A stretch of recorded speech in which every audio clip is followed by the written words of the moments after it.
ശരിയായോ? ശരിയാമേ. സാധനങ്ങളൊക്കെ എപ്പോഴാ ഷിഫ്റ്റ് ചെയ്യുന്നത്? മൺഡേ. ദാ പേപ്പേഴ്സ് സൈൻ ചെയ്തിട്ടുണ്ട്. വിസ പേപ്പേഴ്സ് നാളെ തന്നെ അപ്ലൈ ചെയ്യാമേ. അത് വരാൻ 2 മാസം ആവും. അതുവരെ ചേട്ടൻ്റെ കൂടെ അമ്മ നിന്നോ. എനിക്ക്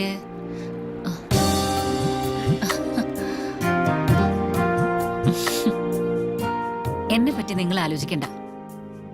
നിങ്ങളുടെ ജോലിയും ആരോഗ്യമൊക്കെ നോക്കിയാൽ മതി.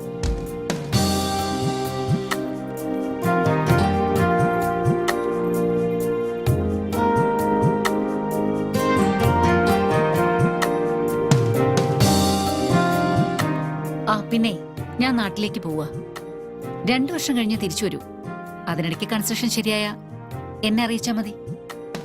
കുട്ടികളെ നോക്കണേ. പോയിട്ട് വരാം.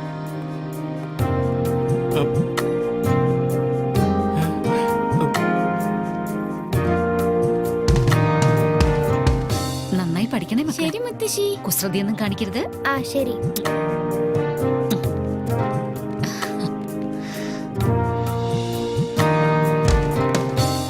അച്ഛാ, മുത്തശ്ശി നാട്ടിലേക്ക് പോവാണോ?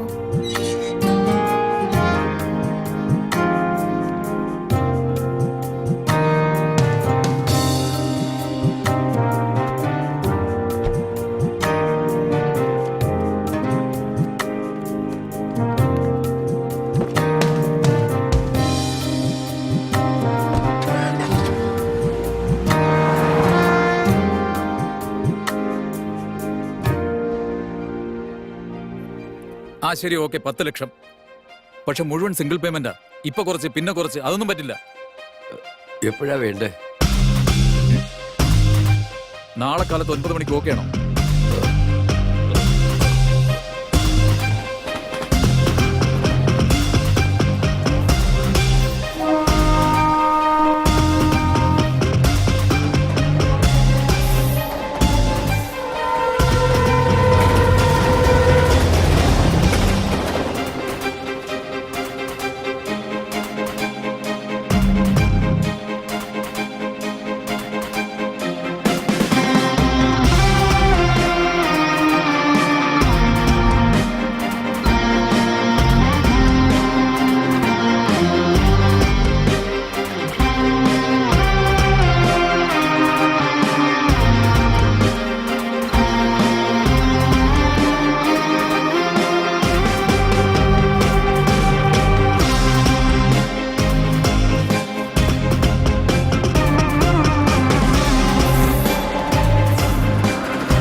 നേരം വെളുത്തിട്ടും പോത്തുപോലെ കിടന്നുറങ്ങുക വിവരം കെട്ടവൻ.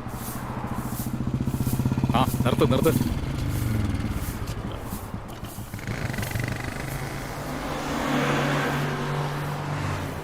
എഴുന്നേക്കടാ. നേരം വെളുത്തിട്ടും ചുരുണ്ടുകൂടി കിടക്കാൻ ഇത് നിന്റെ തന്തയ്ക്ക് ശ്രീധനം കിട്ടിയതാണോ? എഴുന്നേക്കടാ. ഡാ.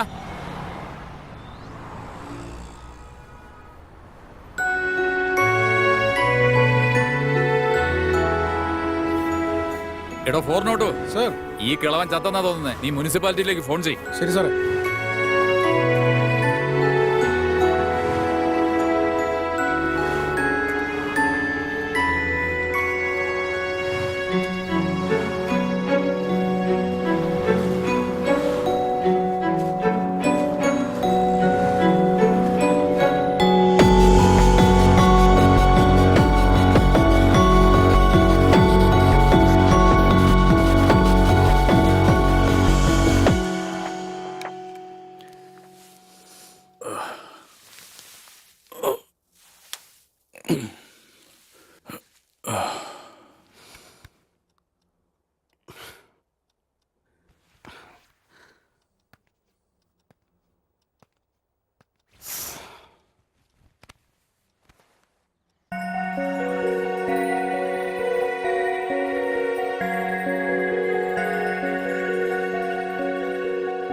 അച്ഛാ,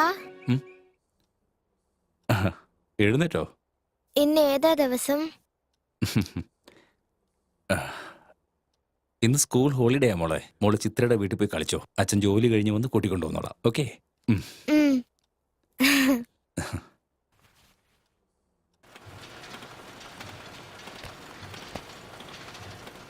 ആ എന്താ എഴുതി കഴിഞ്ഞോ? ആ ഇത്ര പെട്ടെന്ന് എഴുതി കഴിഞ്ഞോ?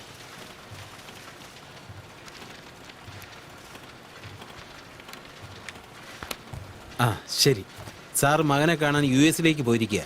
ഒരു 2 മാസത്തിനകത്ത് വരും. വന്നു കഴിഞ്ഞാൽ ഉടനെ തന്നെ വിളിച്ച് പറയാം. ഓക്കെ?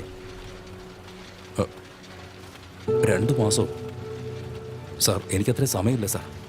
സാർ ഇപ്പോൾ തന്നെ വാങ്ങിത്തരുന്നുള്ള പ്രതീക്ഷയില വന്നേ. പെട്ടെന്ന് വാങ്ങിത്തരാൻ ഇതെന്താ 15,000 രൂപയിലോ ആണോ? 5 ലക്ഷമാ. ഈ ബിസിനസിനെ കുറിച്ച് നിനക്ക് നന്നായിട്ട് അറിയാവുന്നതല്ലേ സാരഥി? ആലോചിക്കാതെയോ അന്വേഷിക്കാതെയോ ഒരു തീരുമാനവും എടുക്കാൻ സാധിക്കില്ല. ഞാൻ എൻ്റെ സെൽഫ് റെസ്പെക്ട് മാറ്റിവെച്ചുകൊണ്ട് സാറിനോട് അപേക്ഷിക്കുകയാണ്. ദൈവത്തെ ഓർത്തൊന്നും മനസ്സിലാക്കണം സാർ. അത് മനസ്സിലാക്കിക്കൊണ്ട് എനിക്ക് ഒന്നും ചെയ്യാൻ കഴിയില്ല സാരഥി. ഞാനിവിടെ മാസശമ്പളം വാങ്ങുന്നവൻ തന്നെയാ. അങ്ങനെ പറയല്ലേ സാർ. എനിക്ക് വേറെ വഴിയില്ല ഞെട്ടാ. സാരഥി, ചോദിച്ചത് എന്നെ ചോദിച്ച് നിന്നോടുള്ള ബഹുമാനം കളയരുത്. ഫോൺ ചെയ്യാമെന്ന് പറഞ്ഞല്ലോ, അല്പം ഒന്ന് ക്ഷമിക്കുക.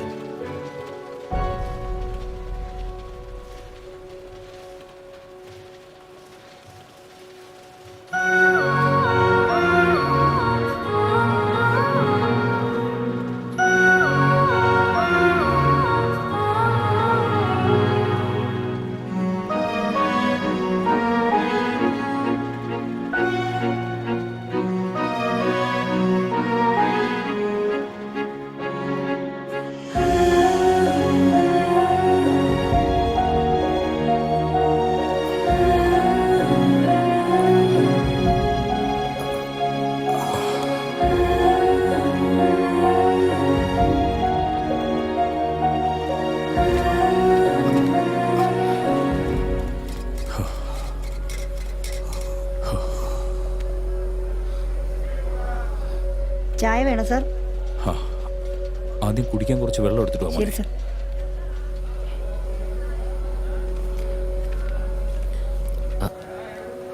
സുഖമാണോ സാറേ?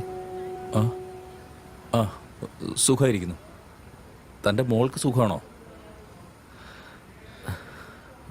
സുഖമായിരിക്കുന്നു സാർ. ആ ഞാനെന്നാ പോട്ടെ സാർ. ആ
കംപ്ലീറ്റ്ലി ക്യൂർഡ് മിസ്സസ് സാരഥി.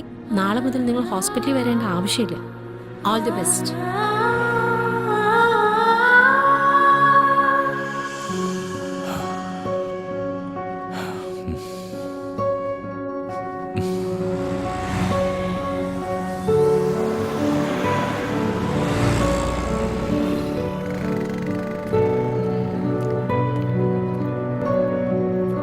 ഇന്നത്തെ ഫിലിം ന്യൂസിന്റെ പ്രത്യേകത എന്താന്ന് വെച്ചാൽ സെലിബ്രിറ്റി എന്നൊക്കെ പറഞ്ഞാൽ ഇങ്ങനെ വേണമെന്നാ പറയുന്നത്. രാഷ്ട്രീയ കഥകളുള്ള സിനിമകളിൽ സിനിമയിലുള്ള അതേ ഗ്ലാമർ രാഷ്ട്രീയത്തിൽ യൂസ് ചെയ്ത് ഹിറ്റാക്കി കൊടുത്തവർ ഒരുപാട് പേരുണ്ടെന്ന് നമുക്കറിയാം. അങ്ങനെ മികവുറ്റ അത്ഭുതകരമായ എല്ലാവരുടെയും മനസ്സിൽ ഇടം പിടിച്ചിരിക്കുന്ന രാഷ്ട്രീയത്തിന്റെ സ്വന്തം തറവാട്ടിൽ നമ്മുടെ എല്ലാവരുടെയും സ്വന്തം എം പിയായ നാഗരാജന്റെ മകൾ രേണുകയും പ്രശസ്ത യുവ സംവിധായകൻ അഗ്നിദേവും തമ്മിലുള്ള ആർഭാടകരമായ വിവാഹം ഇന്ന് നടക്കാൻ പോവുകയാണ്. ഹൈദരാബാദിൽ വെച്ചാണ് ഈ വിവാഹം ആർഭാടകരമായി നടത്താൻ തീരുമാനിച്ചിരിക്കുന്നത്. ഈ വിവാഹത്തിൽ സിഎമ്മും ഗവർണറും അടക്കം മറ്റു പ്രമുഖരും പങ്കെടുക്കുന്നുണ്ട്. ഇവരെ കൂടാതെ മറ്റു പല സംവിധായകരും നിർമ്മാതാക്കളും ആക്ടേഴ്സും പങ്കെടുക്കുന്നുണ്ട്.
അസ്സലാമലൈക്കും സാർ. ആ അഷ്റഫ്, സുഖമാണോ? കുഴപ്പമൊന്നുമില്ല സാർ, സുഖമായിരിക്കുന്നു.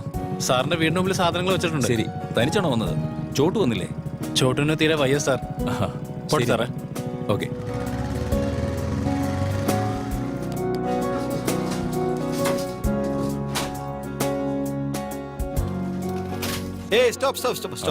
ഓ, താനായിരുന്നു. Hi. Hello sir.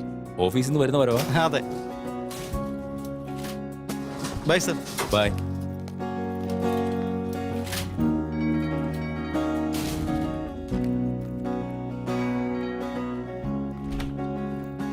Hi. Hi. Hello Sarathi sir. Hi. അല്ല, കാവ്യ എവിടെ പോയി? സ്കൂളിൽ പോയിരിക്കുക. സ്കൂളിൽ നിന്ന് വന്നോടനെ വീട്ടിലേക്ക് ഒന്ന് അയക്കണേ. തീർച്ചയായും. എന്താ ലേറ്റ് ആയി? ഓഫീസിൽ ഇന്നൊരു മീറ്റിംഗ് ഉണ്ടായിരുന്നു.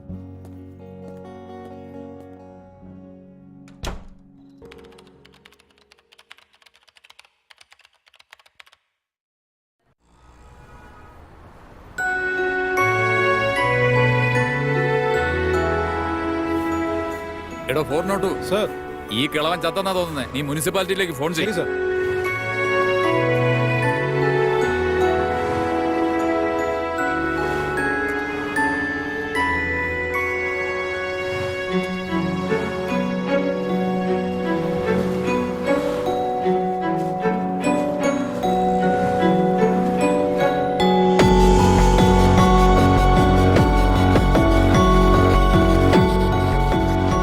സാരഥി ഇതുവരെ തന്റെ ജീവിതത്തിൽ കണ്ട കാര്യങ്ങൾ മാത്രമാണ് എഴുതിയത്. പക്ഷേ ആ സഞ്ജയ് അയാളുടെ ജീവിതത്തിലെ കഥ തന്നെ മാറ്റി. അച്ഛാ, ഒരു കഥ പറഞ്ഞതാ അച്ഛാ. ഉറങ്ങുമോളെ, മണി 11 അച്ഛൻ കഥ പറഞ്ഞു തന്നാ ഞാൻ ഉറങ്ങാം. ശരി, എന്ത് കഥയാ പറയണ്ടേ? രാജാവിന്റെ റാണിയുടെ ഉറുമ്പിന്റെയും കഥ. ശരി. പണ്ട് പണ്ട് കാക്കയ്ക്കും ഉറുമ്പിനും ഒന്നും നുഴഞ്ഞു കയറാൻ പറ്റാത്തൊരു കാടുണ്ടായിരുന്നു. ഒരു ദിവസം ഒരു രാജാവ് ആ കാട്ടിൽ വേട്ടയാടാൻ പോയി. അച്ഛാ, ആ കാട്ടിനുള്ളിൽ ഉറുമ്പിനും കാക്കയ്ക്കും പോകാൻ പറ്റില്ലല്ലോ. പിന്നെ രാജാവ് എങ്ങനെ പോയി? ശരി, എനിക്ക് മുയലിന്റെ കഥ പറഞ്ഞതാ. അപ്പോ ഉറുമ്പിന്റെ കഥയോ? വേണ്ട, എനിക്ക് മുയലിന്റെ കഥ തന്നെ പറഞ്ഞു തരണം. എന്നാ പിന്നെ ഇടയ്ക്ക് വെച്ച് നിർത്താൻ പറയരുത്. ശരി. ഒരു കാടിനുള്ളിൽ ഒരു മുയലുണ്ടായിരുന്നു. ഈ കഥയിൽ ഉറുമ്പുണ്ടോ അച്ഛാ? ഇല്ലടാ, ഇത് വേറെ കാടാ. ഇവിടെ മുയല് മാത്രമേ ഉണ്ടാവൂ. ഈ കഥയിലും രാജാവ് വേട്ടയ്ക്ക് പോവോ അച്ഛാ? അത് വേറെ കഥ, ഇത് വേറെ കഥ. ഈ കഥയിലും ഉറുമ്പിനും കാക്കയ്ക്കും കയറാൻ പറ്റാത്ത ചെറിയ കാടാണോ അച്ഛാ? കവിയെ, നിനക്ക് ഈ കഥ കേൾക്കണോ വേണ്ടയോ? ശരി ശരി, പറ. ഒരു കാടിനുള്ളിൽ ഒരു ചെറിയ മുയൽ കുഞ്ഞുണ്ടായിരുന്നു. അത് ഒരു ദിവസം അമ്പിളിമാമനെ കണ്ടു.